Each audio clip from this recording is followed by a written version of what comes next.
নমস্কার, আমি কোয়েল। Welcome to মিমির সংসার। আজ চলে এলাম একটা অন্যরকম ভিডিও নিয়ে। আমার চ্যানেলে আমি চেষ্টা করি এক একদিন এক এক রকম ভিডিও আনার।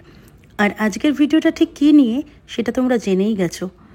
বসন্ত উৎসব উপলক্ষে মিশমির ডান্স স্কুলকে ইনভিটেশন পাঠিয়েছিল হালিশহরের আনন্দম অডিটোরিয়াম এর কর্তৃপক্ষ।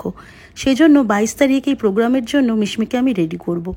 দুপুর 3:30 নাগাদ ওর ডান্স স্কুলে পৌঁছতে হবে মিশমিকে রেডি করে নিয়ে।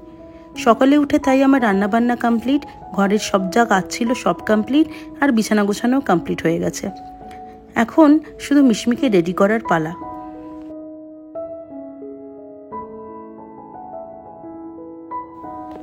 মিশমিকে আগে স্নান করিয়ে দিয়েছি, তারপর আলতা নেল পলিশ পরাবো। আর আন্টি একটা পায়ের তরা পরাতে বলেছে সবাইকে। মিশমিকে খাইয়ে দিয়ে আমিও খেয়ে নিয়েছি, কারণ এরপর আর টাইম পাবো না। শুরু করলাম প্রথমেই মিশমির চুল বাঁধা দিয়ে। মিশমির চুলটা খুব বড় না হলেও মোটামুটি বড়, তাই ভাবছি একটা ঝুঁটি বেঁধে খোপা লাগিয়ে দেবো। এমনিতে ও মোটেই চুল বাঁধতে চায় না, তাই এতদিন ওর চুল কেটে ছোট করে দিতাম, কিন্তু এখন ওর নাচের আন্টি চুল কাটতে বারণ করেছে, তাই ভাবলাম এবার ওর চুলটা বড় করা যাক। মাথায় কিন্তু প্রচুর ক্লিপ দিতে হয়েছে, কারণ ওর প্রচণ্ড ছোট ছোট চুল ছিল যেগুলো বেরিয়ে আসছিল বারবার। আমাদের এখানে লোকাল মার্কেট থেকে এই খোপাটা কিনেছিলাম। খোপাটা কিন্তু বেশ সুন্দর। ঝুঁটিটা ওর মধ্যে ঢুকিয়ে বেঁধে দিতে হবে, আর কিছুই করতে লাগবে না। তারপর সিকিউর করার জন্য কাটা ক্লিপ দিয়ে আটকে দিতে হবে, যাতে খোপাটা ডান্স করার সময় পড়ে না যায়। মিশমি কিন্তু অনেক কোঅপারেট করেছে আমাকে, যেহেতু ও চুল বাঁধা সাজগোজ একদমই পছন্দ করে না, পুরোটাই ওর মুডের ওপর ডিপেন্ড করে। আর এই কারণেই ওকে ওর পাপা ডান্স ক্লাসে ভর্তি করেছে। ইউটিউবে সাজানোর অনেক ভিডিও দেখে মোটামুটি কাজ চালানোর মতন একটা মেকআপ আমি করতে পারি। আর বাচ্চাদের মেকআপে অ্যাকিউরেট স্টেপ ফলো না করলেও চলে। নাচের জন্য যতটুকুনি মেকআপের প্রয়োজন হয় ব্যাস ততটুকুনি। মিশমিকে প্রথমে একটা ময়েশ্চারাইজার লাগিয়ে প্রাইমার লাগিয়ে দিয়েছিলাম, তারপর একটু কনসিলার লাগিয়ে দেন ফাউন্ডেশন অ্যাপ্লাই করেছিলাম।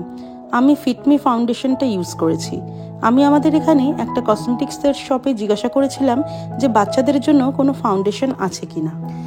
ওরা বলেছিল যে বেবিদের জন্য কোনো ফাউন্ডেশন নেই, আপনি কোনো ভালো একটা ব্র্যান্ডেড কোম্পানির ফাউন্ডেশন ইউজ করতে পারেন। আমার কাছে এই ফিটমি ফাউন্ডেশনটাই ছিল, তাই আমি ওটাই অ্যাপ্লাই করেছি। তারপর ওয়েট স্পঞ্জ দিয়ে ভালো করে ব্লেন্ড করে দিয়েছি। মুখের সাথে সাথে গলার দিকেও ফাউন্ডেশন অ্যাপ্লাই করলাম, না হলে মুখের কালার আর গলার কালার আলাদা আলাদা হয়ে যাবে, আর সেটা একদমই বাজে লাগবে দেখতে। এরপর আইব্রো পেন্সিলটা দিয়ে ব্রোটাকে ঠিক করে দিলাম। আইব্রো করার পর আইশ্যাডো লাগালাম। প্রথমে হালকা রেড কালারের শ্যাডোটা দিয়ে বেসটা করে নিলাম, দেন একটু ডার্ক রেড শ্যাডো অ্যাপ্লাই করে দিলাম। সবশেষে একটা গ্লিটার পিঙ্ক শ্যাডো ছিল, সেটা আইবলের ওপর দিলাম। এটা আমাকে অবশ্য মিশমি সাজেস্ট করলো। আজকালকার বাচ্চারা এই বয়সে যা মোবাইল দেখে, কোথাও হয়তো দেখেছে আই মেকআপ করা, সেটা দেখেই আমাকে বলল পিঙ্ক গ্লিটারটা দাও মাম্মাম, ভালো লাগবে।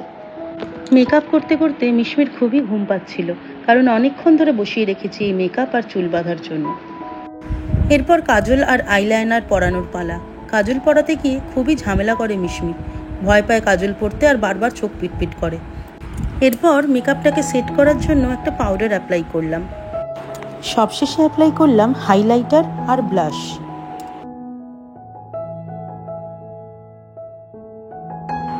এরপর লিপস্টিকটা লাগিয়ে জলদি জলদি মিশমিকে ড্রেসটা পরিয়ে দিতে হবে, কারণ হাতে আর সময় নেই, আর আমাকেও রেডি হতে হবে।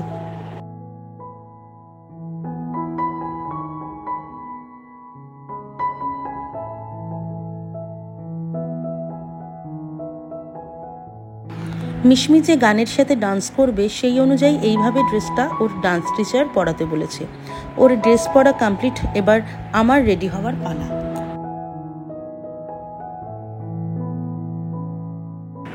রেডি হয়ে আমরা সবাই চলে এসেছি, এবার রওনা দেব হালিশহরের উদ্দেশ্যে। আর এই মুহূর্তটাকে তুলে রাখলাম ভিডিও করে, স্মৃতি হিসাবে পড়ে থাকবে আমার কাছে। এখন আমরা চলে এসেছি অডিটোরিয়ামে। একের পর এক নাচ গান আবৃত্তি হয়ে চলেছে। এরপরেই মিশমিদের গ্রুপটা স্টেজে উঠবে। ওরা উঠে পড়েছে স্টেজে, এবার শুরু হবে ওদের নাচ। কিন্তু ওরা যে গানটার ওপরে ডান্সটা করবে সেই গানটা হলো আজ ফাগুনের আগুন লাগে, কিন্তু আমি এই গানটা এখানে দিতে পারলাম না।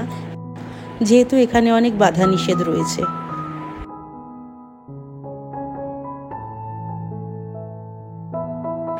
ছোট ছোট বাচ্চারা সাজুগুজু করে গানের তালে তালে নাচ করে যখন, তখন কি অপূর্ব দেখতে লাগে, তাই না? কেমন নির্ভয়ে ওরা স্টেজে উঠে পারফর্ম করছে। নাচ শেষে বিস্মের ডান্স টিচার আমাদের নিয়ে গেল রামপ্রসাদের ভিটেতে।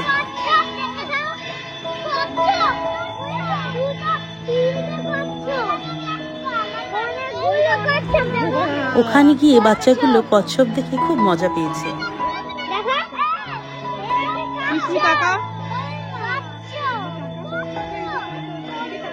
ওখানে গিয়ে আমরা সবার প্রথমে মন্দিরে সন্ধ্যা আরতি দেখেছিলাম, খুব ভালো লাগছিল দেখতে। তারপর বেশ কিছুক্ষণ সময় আমরা ওখানে কাটিয়ে একটু ফটো সেশন করে তারপর বাড়ি ফেরার উদ্দেশ্যে রওনা হলাম। আজকে আমার এই ভিডিওটা আপনাদের কেমন লাগলো জানাতে ভুলবেন না। যদি ভিডিওটা ভালো লাগে তাহলে একটা লাইক করে দেবেন। দেখা হবে পরবর্তী ভিডিওতে। ভিডিওটি ভালো লাগলে একটি লাইক এবং কমেন্ট আর চ্যানেলটিকে সাবস্ক্রাইব করতে ভুলবেন না। আপনাদের ভালোবাসা পেলে ভবিষ্যতে আরও নতুন নতুন ভিডিও বানানোর অনুপ্রেরণা পাবো। সবাই ভালো থাকবেন, সুস্থ থাকবেন। দেখা হবে পরবর্তী ভিডিওতে।